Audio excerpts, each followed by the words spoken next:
Hi Scorpio, Sun, Moon, Ascendant, or Venus. This is Dane, and I'm going to be doing your December 6th to the 16th, 2021 money and career reading for you. Now I ask if this reading resonates with you, don't forget to like, comment, and subscribe. If you're interested in any of the cards that I'm using, they will be listed and linked in the description box below. Now before we begin this reading, let us clear the energy space, raising our own energy vibration and releasing any negativity. So take a nice deep breath in, exhaling whenever it feels comfortable for you.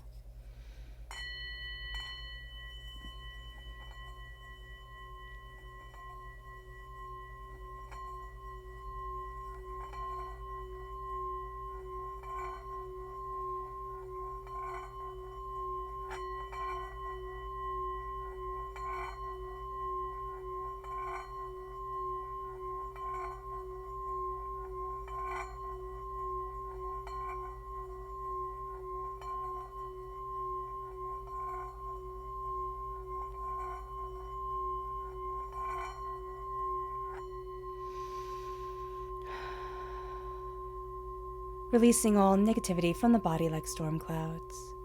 Letting yourself feel calm, centered, and at peace as we enter into this safe and loving space. Let's let the bowls sing as we see what the tarot has to say.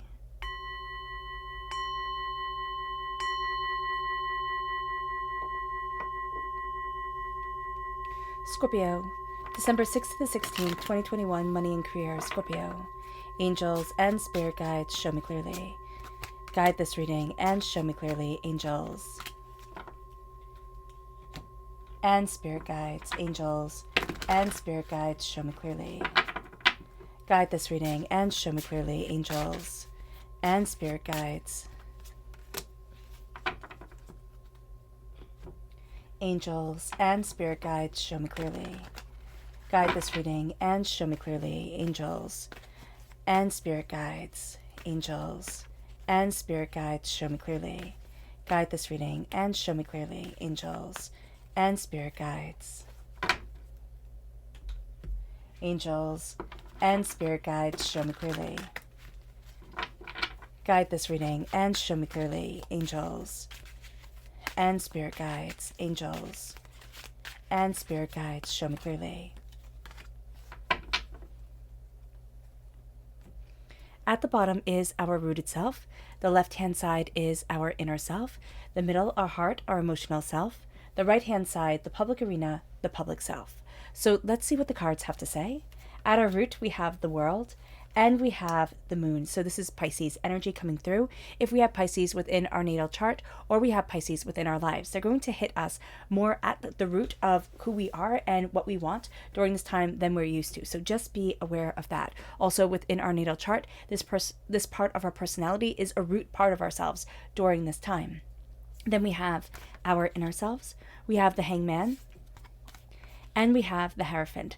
So the Hierophant represents Taurus energy. If we have Taurus within our natal chart, that part of our personality is going to come out very powerfully in our inner selves. Also, Taurians within our lives are going to have more of a personal effect on us, again, than we realize. Then we have the Knight of Cups and the Nine of Swords. So the Knight of Cups represents us. It represents other water sign energy, of course. So it's Pisces, Scorpio, and Cancer comes forward here. But we are the warriors of our hearts, which is really quite beautiful. We are going to have a sense of a little bit of a battle between our heart and our mind when it comes to our finances, when it comes to our careers, when it comes to the way that we're moving forward. There's going to be something that doesn't always add up. And what Spirit is saying here is like, move forward emotionally, move forward with emotional knowledge and emotional understanding of what my heart wants, of where I need to be, of what I desire for my life and for myself. There's going to be worry, and it can be crippling, it can be overwhelming, but we need not to let it drag us down. That's going to be really important. We have the Hierophant coming through again in the public arena. Again, this is Taurus energy. So Taurians and our Taurus personality, if we have this within our natal chart, comes through very powerfully also in the public arena. The Seven of Wands is battles. We're going to think, okay, I have to fight. And we're going to be so used to fighting. We're going to be so used to the endless battles of existence that when it comes to our career, when it comes to work, when it comes to anything that we're passionate about, the first reaction we're going to get is, I need to fight for this. I need to fight for what I want. And yet Spirit is saying here, embrace your prosperity, embrace your bounty, embrace who you are. We might also feel like we're fighting against institutions and institutional ways of doing things. So be aware of that during this time. It's going to get a little bit tricky, but it's not going to be anything that we can't handle. So just being mindful, just being aware, and really listening to ourselves, that's going to be a huge benefit. And looking at what we want, not what everybody expects of us, not what we think we're supposed to be doing, but what we really, truly, and beautifully want within ourselves and within our souls. So let's look at the energy we need to be mindful of during this time. Angels and spirit guides, show me clearly. Guide this reading and show me clearly, angels and spirit guides. So the Chariot just definitely wanted to be heard. This is Cancer energy. And this is a person who can totally wrap us up in their own energy, in their own selves, in what they want, in what they're looking for, in who they are, and what they think that they want to move forward with.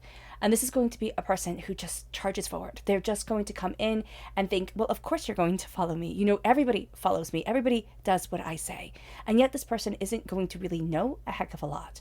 They're not going to be aligned with themselves subconsciously and consciously. So for us, we're going to see them as a really big contradiction. Now, we might get caught up in their passion and their desires first and foremost, and then see like, wow, things aren't really adding up. So be mindful of this, because we can be easily just dragged forward and think, oh, this is a great idea, until we come to the point of thinking, oh, this was a really big mistake. So being aware of that is going to be really beneficial. And then we have our chakra energy. Angels and spirit guides, show me clearly. Guide this reading and show me clearly. Peace. When it comes to this time, we are embracing our crown chakra, and we are needing to crown ourselves with peace, with serenity, with a understanding of us and what we want and who we are, and just what peace means for us, because peace means different things for different people.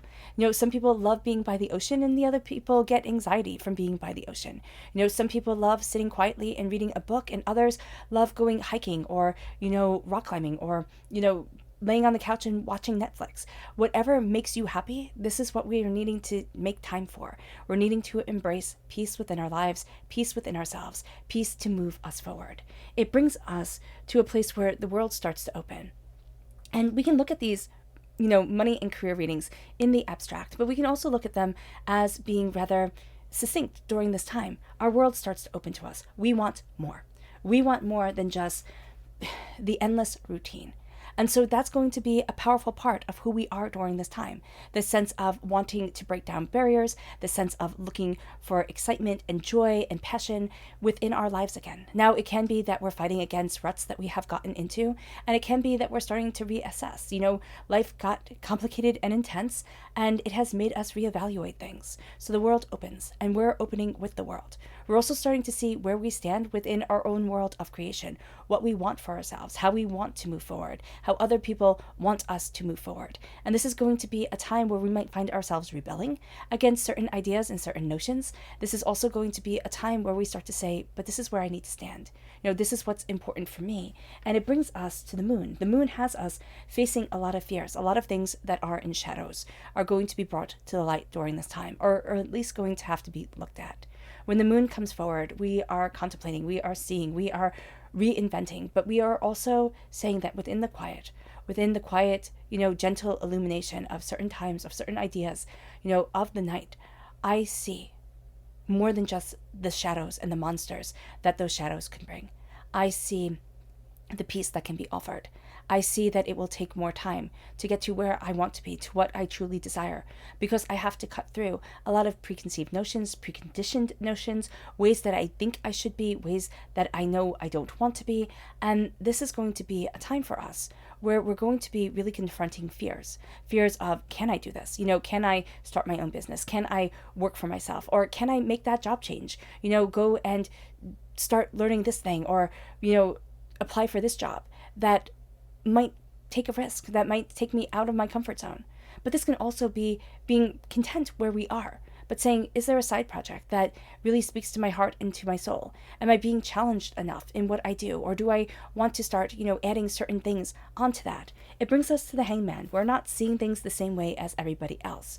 Now, we have in a sense here, a lot of institutionalized thinking coming forward. Now, it can be that I want to conform to fit in with, the people that I work with, or I want to conform to be able to build something that is steady and sturdy and sustainable. But the hangman is saying, again, that we see things differently. And this can make us feel like we're in limbo, but this can also make us feel like I'm just not fitting in properly. I'm not going along with what everybody else is going along with. And so then do I doubt? Do I doubt the way that I'm moving forward? Do I doubt what it is that I truly want? Do I doubt everything about me? Or do I say, okay, well, where don't I fit in and why? And is that a special trait that I have? Is that my special talent? And it might sound funny to say, is this my talent? But a lot of times when we're trying to fit in, when we're trying to fit into the box winds up ruining so much within us because we're not meant to. Here, we're looking at how we stand out. We're looking at how we don't conform. We're looking at how we want and need to move forward. And we're starting to see that maybe seeing things differently isn't a bad idea. Now, the institutions that come forward for us are going to be important. Now, they are going to have an impact on us more than maybe we would want them to. So it can be that I think, okay, I have to conform. I have to be just like this. And this is going to be a time where we want to be wild and crazy, or just, stand out, kind of like dye our hair pink and just do whatever the heck it is that we've always wanted to do. Wear outrageous clothes and bright lipsticks and, or crazy ties, whatever it is that we want. It's time that we start to embrace it. We look at the knowledge of things. We also look at a sense of the keys being offered to us. If I'm able to look at the traditions, not of the world, not of society, not of the way that I feel that I'm supposed to be fitting in, but if I'm supposed to look at the traditions of who I am, what is it about myself that I need to embrace? What is it about myself that if I turn away from it, I turn away from a quintessential part of who I am? Work can be a little bit challenging during this time because we're asking ourselves some very kind of, esoteric, out there questions that we might not think that there are answers to, and yet there are. And we find ourselves moving forward with the knowledge of our hearts really guiding us. This is a time where our heart chakra really wraps itself around us, says, I'm here with you, I'm connecting with you, let's see. We have to base a lot of things off of feelings, a lot of things off of instincts, a lot of things off of what we desire for this time. We also need to rise above a lot of the chaos off its politics, or just chaos in life that comes from needing to pay our bills, needing to, invest, needing to put food on the table and keep the lights on. Whatever it is that is just emotionally draining for us, we need to look at it and say, okay, I see you, but I need to also see and embrace my heart, my soul, and myself. Because if I'm walking like a zombie, if I have low energy vibration, because everything has gotten so hard, what I'm going to attract to myself is low energy vibration. And I know that sounds like bull. It really does sound like bull when we're in the midst of everything. When life is so hard that we cry ourselves to sleep at night. When things get so intense that we sit there and think, what the heck did I do wrong? And we think, okay, fine, low energy vibration. Thank you so much, Dane. I'm just going to sit there and put my head in the sand and think of rainbows and sunshines and puppy dogs and everything will be okay. That's not how it works. But believing in ourselves, knowing that there is more out there for us, and not letting other people beat us down, not letting other people make us feel like crap. Excuse my language, but that's how they make us feel. And knowing that there's something purposeful to us, there's a power to us, there's a reason to us. That's important. That's wrapping ourselves in our heart chakra. That's carrying our greatest gifts forward with us. And it's rising above the chaos of the world. I know I share this story, but I have two distinct stories of when I was working jobs that I didn't like. And I was made to feel ashamed of. One was my first job, like out of college, and I was working as a receptionist, and I had worked there while I was in college, and I needed a job, and they offered, and it was like, okay, great, perfect. And it wasn't where I wanted to be, but I thought, all right, at least this is something. And one of the customers came back in, and one of the patients came back in because it was at a doctor's office. And she looked at me. She said, you are a disappointment. You went to college, you did all of this, and now you're back here. I didn't want to see you again. And that made me feel 2 inches big. I felt so sad about myself. And that was perpetuated. Then I had another time when I worked with this person, and I worked in the shop, and she looked at me and she said, you're so educated. You have all that debt, and yet I'm your manager, and I never went to college. I never did any of the nonsense that you did, and I'm more successful than you. And the only thing I thought at that time when she said that, the other person made me feel really small. She made me mad. And I thought, I'm not done yet. My story isn't over. This isn't the end goal. This is what needs to be done. And sometimes we're doing things that need to be done. And it doesn't matter our education level. It doesn't matter, everything that we've been through. What matters is our fight and our gumption and our ability to say, how dare you? How dare you try to bring me down? And that's going to be really important here for the heart, because the Nine of Swords comes in. We're overthinking, we're overanalyzing, we're feeling anxious and overwhelmed and maybe even a little bit depressed at times. But this is just a sense of, am I doing the right thing? Am I moving forward the right way? Overthinking, keeping ourselves up at night, not taking care of ourselves. The chaos comes in. We need to address it. We need to see it. We need to look at who we are and what we want, and not let everybody else's expectations weigh us down, because they'll be more than happy to. They'll be more than happy to break our hearts. Why? Because their hearts are broken.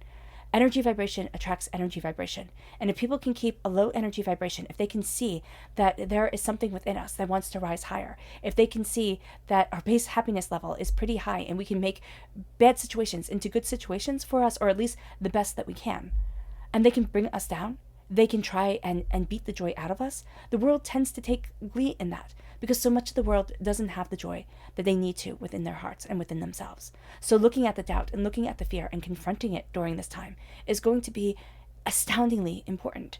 And it moves us to the Hierophant. It moves us to institutions. Now, we can be battling the institution within work. This is saying, don't get involved in office politics. Don't get involved in the gossip. Look at the chaos that is around and say, I see you, but I'm not doing this. This is just not for me. But the Hierophant is also saying that we're really good at what we do. The Hierophant in the Rider-Waite-Smith deck, and we can see it here with kind of the Pope hat that he's wearing, it represents the Pope. And in medieval times, the Pope was the most powerful, most successful person in the medieval European world. He told emperors what to do. He told kings and queens what to do. People listened to the Pope. And so this is a time where we need to listen to that power, to that wisdom within us. However we see the manifestation of God, divinity, nature, however you want to see it. And we need to look at what we've been fighting for. We need to look at the instinct within us is to just fight. I just have to fight for it. I just have to work harder. I just have to put more worry and doubt and fear on my shoulders. Is it helping or is it hindering? This is saying, learn when to fight. Because, there's an old saying, beware the anger of a kind man. Beware the anger of somebody who is slow to anger. Because once you have gotten the anger of somebody who is slow to anger, once you have gotten them angry, it's going to be hard to stop it. So here with the Seven of Wands, it's not fighting every battle. It's not, arguing every single point. It's saying, I will step back and I will make my stand when it's needed. But to constantly be battling fools, constantly be battling people who have base energy vibrations and want to pull us down, that's exhausting. And that's actually going to take away from our success, from our careers, from what we desire. And it's just going to be too much. So just be aware of that. Our subconscious energy to be mindful of is the Queen of Cups. We need to be mindful of ourselves. We can overthink and overfeel things, which might sound a bit silly, but it's not going to be. We can take things personally as water sign energies that isn't meant to be personal. We can also look at people and think, I just want to make this better. And yet that's not our job. So here with the Queen of Cups, we also have to be mindful of emotional manipulation. This amplifies the Chariot energy because the Chariot is a water sign energy. And so here we have to be aware of it. We have to be aware of the lies within people's words, of the fact that they think that they're embracing, their wisdom and their desire, but they're really embracing fear and they're perpetuating that fear. So just be mindful of that.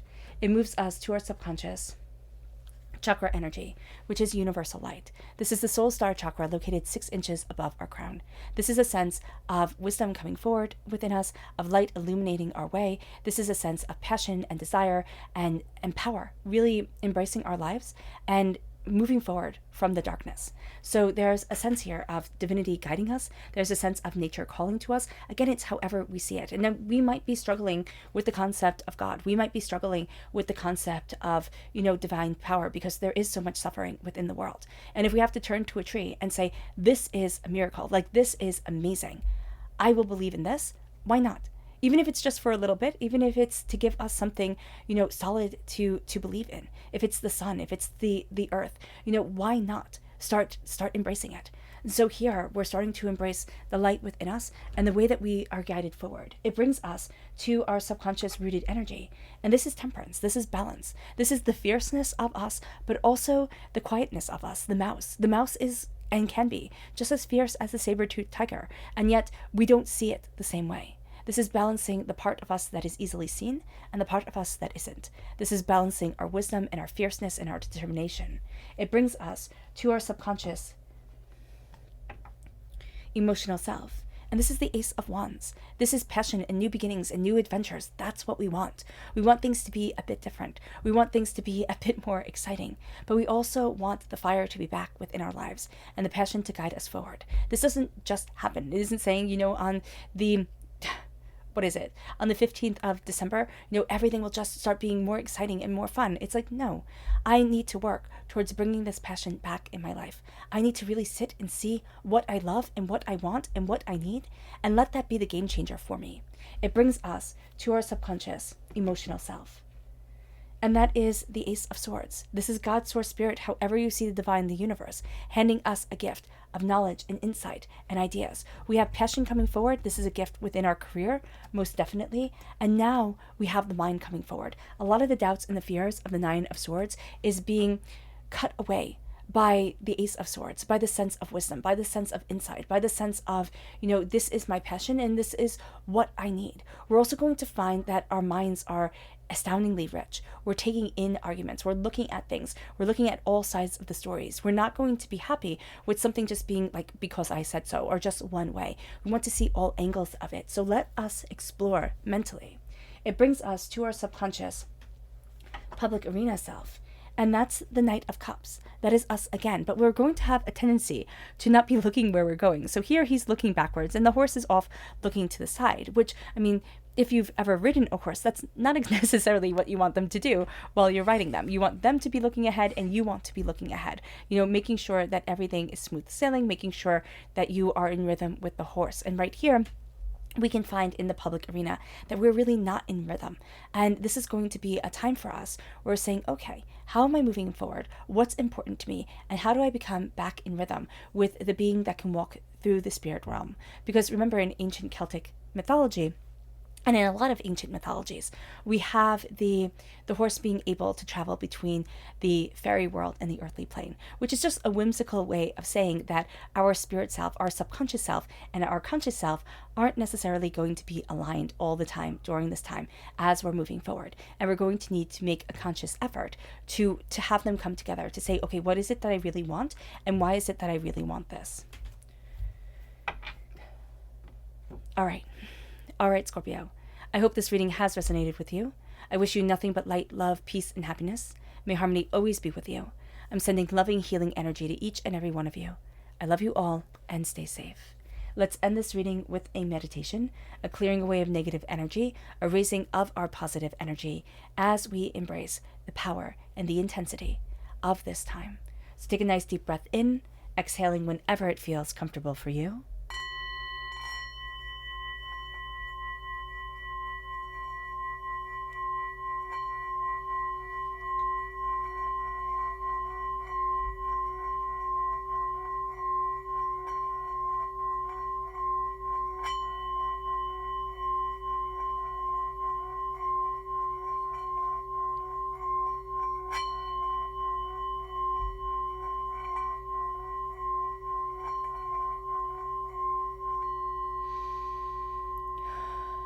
May you move forward in peace and in harmony, Scorpio.